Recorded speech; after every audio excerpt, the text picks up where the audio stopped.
بسم اللہ الرحمن الرحیم نحمده ونصلی علی رسوله الکریم لقد كان لكم في رسول الله أسوة حسنة لمن كان يرجو الله واليوم الآخر وذكر الله كثيرا۔ محترم سامعین، آج سیرت النبی صلی اللہ علیہ وسلم پر دوسرا درس ہے۔ آج کا درس 4 باتوں پر مشتمل ہے۔ نمبر 1، آب زمزم کا ظہور۔ نمبر 2، مکہ مکرمہ میں قبیلہ جرہم کی آمد۔ نمبر 3، کعبۃ اللہ کی تعمیر کا حکم۔ اور نمبر 4، آج کے درس سے حاصل شدہ اہم اسباق۔ پہلی بات، حضرت اسماعیل علیہ السلام کی برکت سے زمزم کا ظہور۔ جب حضرت ہاجرہ رضی اللہ عنہا اور حضرت اسماعیل علیہ السلام مکہ مکرمہ میں ٹھہرے تو آپ کے پاس کھانے کی جو اشیاء تھیں وہ ختم ہو گئیں۔ اب حضرت ہاجرہ رضی اللہ عنہا صفا مروہ کے درمیان دوڑیں۔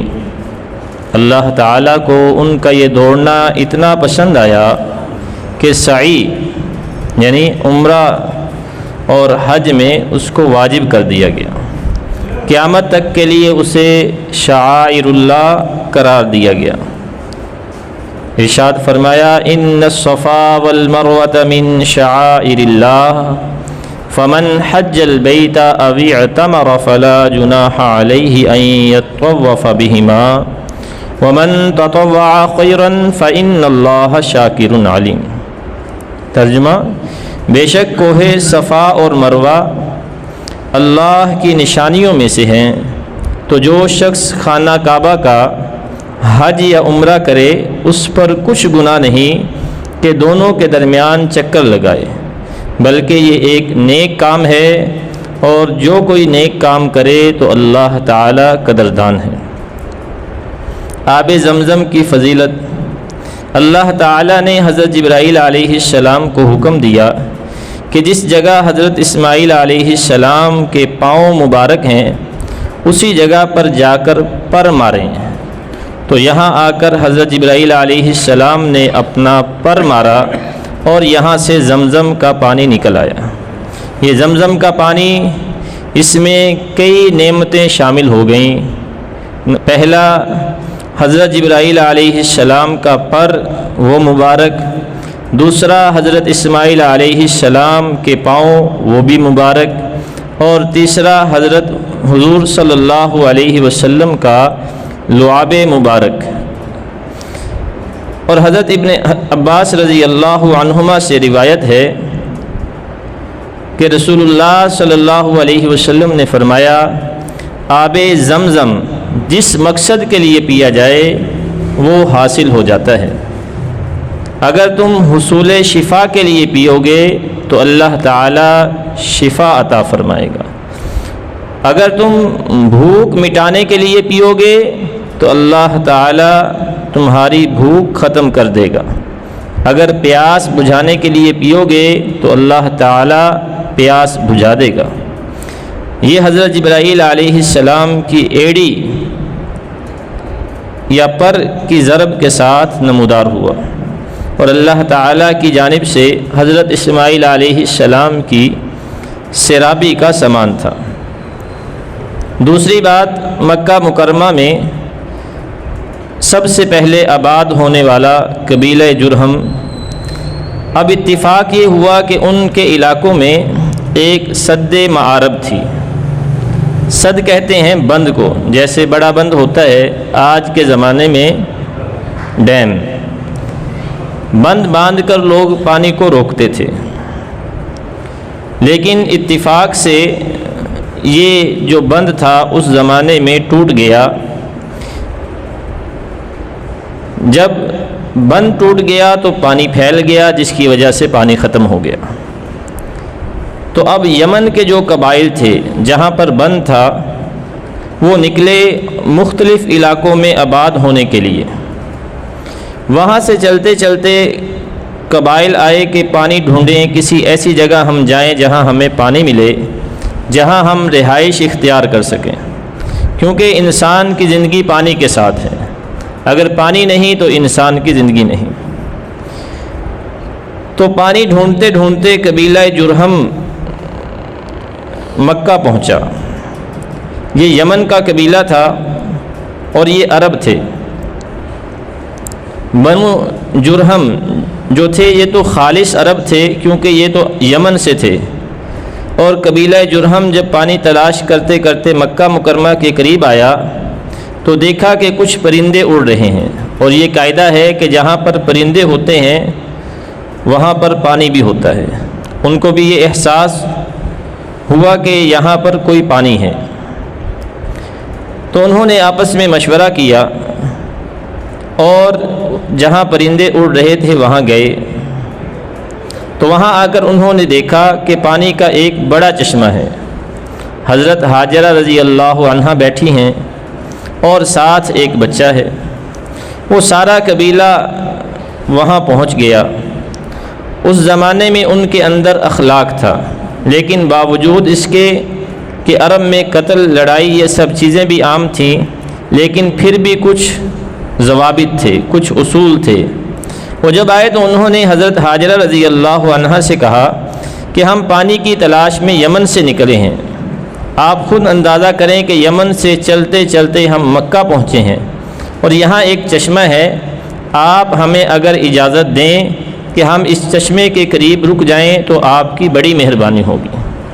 حضرت ہاجرہ نے فرمایا ہاں آپ یہاں رک سکتے ہیں، لیکن پانی پر آپ کا حق نہیں ہوگا، پانی پر ہمارا حق ہوگا، میرا اور میرے بیٹے کا حق ہوگا۔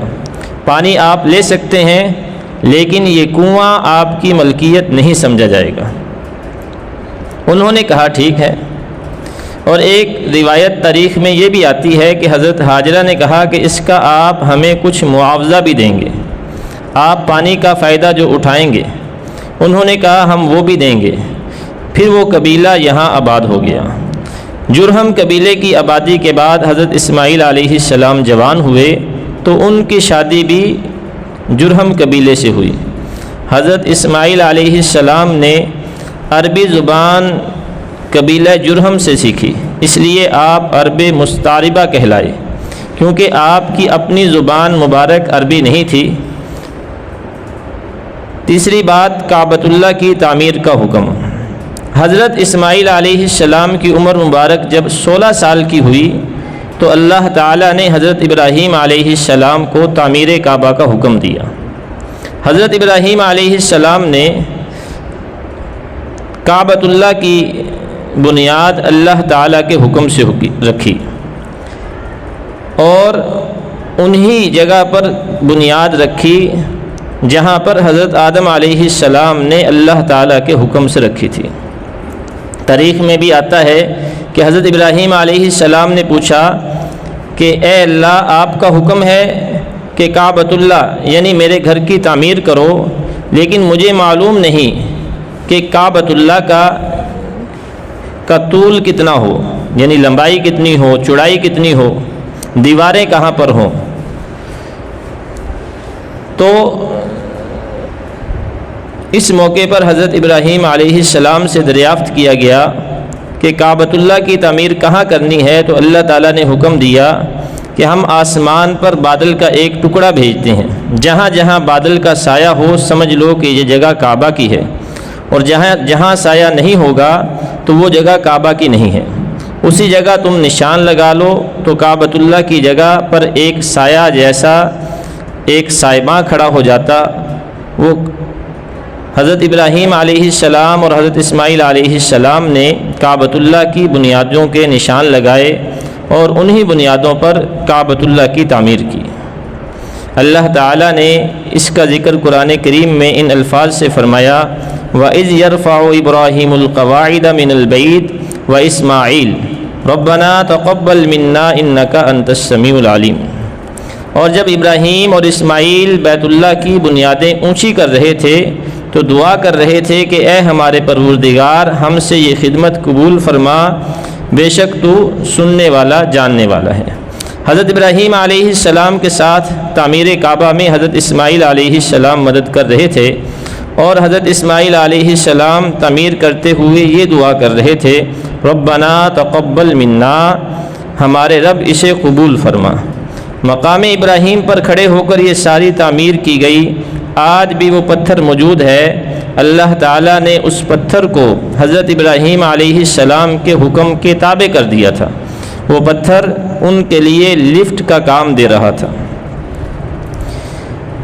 چوتھی بات آج کے درس سے حاصل شدہ اہم اسباق۔ پہلا سبق یہ ملتا ہے کہ جب بھی ہم کوئی نیک کام کریں تو اس کی قبولیت کی فکر کریں، یعنی کہ نیت کو درست کریں، جیسا کہ حضرت ابراہیم علیہ السلام نے بیت اللہ کی تعمیر کے وقت دعا کی۔ آج کے درس سے ہمیں 3 اسباق ملتے ہیں۔ ربنا تقبل منا انک انت السمیع العلیم۔ دوسرا سبق ہمیں یہ ملتا ہے کہ ہم خود بھی نیک کام کریں اور اولاد کو بھی نیک کام میں شریک کریں، جیسا کہ حضرت ابراہیم علیہ السلام اکیلے تعمیر نہیں کر رہے تھے، بلکہ حضرت اسماعیل علیہ السلام بھی اس نیک کام میں ان کے ساتھ شریک تھے۔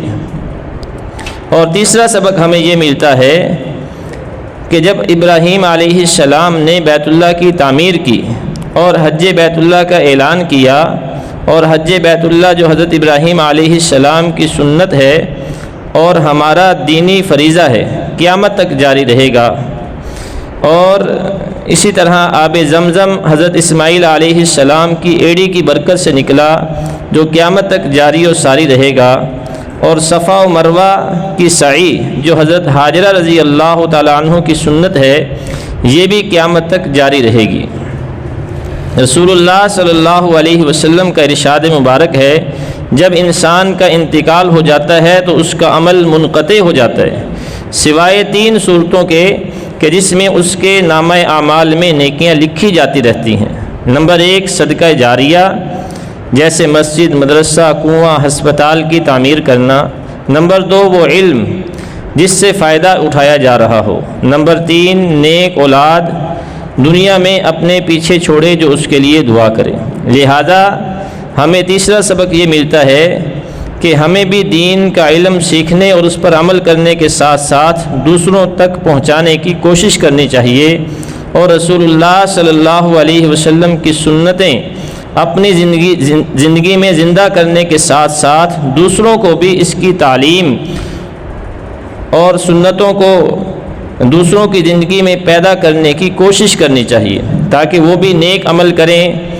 ہمیں اپنی اولاد کو دیندار بنانے کی کوشش کرنی چاہیے تاکہ وہ اپنی زندگی میں نیک اعمال کریں، اور ہمیں اپنی زندگی میں صدقہ جاریہ کے طور پر کوئی مسجد، مدرسہ، ہسپتال وغیرہ بھی بنانا چاہیے جس سے لوگوں کو فائدہ ملتا رہے، اور ہمارے اس دنیا سے چلے جانے کے بعد ہمیں بھی اس کا ثواب ملتا رہے۔ اللہ تعالی ہمیں اپنی زندگی میں نیک اعمال کرنے کی توفیق عطا فرمائے، اور ہمیں پیارے نبی علیہ الصلاۃ والسلام کی سیرت اپنانے اور پھیلانے کی توفیق عطا فرمائے۔ وما علینا الا البلاغ المبین۔